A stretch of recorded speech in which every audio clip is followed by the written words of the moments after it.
But this is going to be really tough to see, so how are we going to actually determine what the right answer is? If I were to drop it now, it would happen so fast you wouldn't really see clearly what's happening. So I've brought along my slow motion camera, and you'll see it at 300 frames per second, and it's quite spectacular.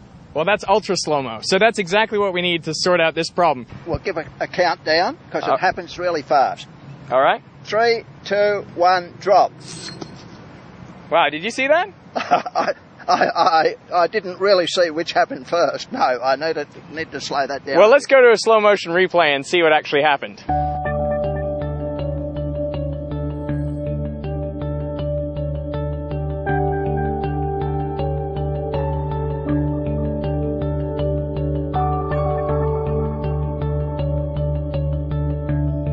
So from the slow motion camera, we can clearly see that the bottom end stayed completely stationary even after you let go at the top.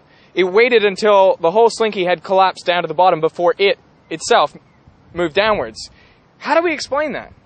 Well, there are a number of explanations, but the simplest explanation is that the bottom end is sitting there minding its own business with gravity pulling it down and tension pulling it up, equal and opposite forces, no motion at the bottom end until the bottom end gets the information that the tension has changed.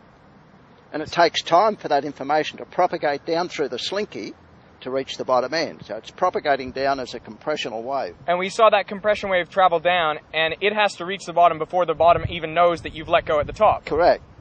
And that's when it knows to start falling. Correct. That's a really remarkable finding. I mean, does this apply to any other objects, or is it just Slinkies?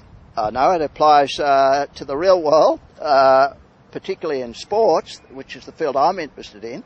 For example, when a player hits a ball, there's a huge force at the business end, but that force is not felt at the handle end until the ball is well on its way. So a wave has to propagate from the business end down to the handle end, and then it propagates back again. And what you actually feel down this end is considerably less than what the ball felt.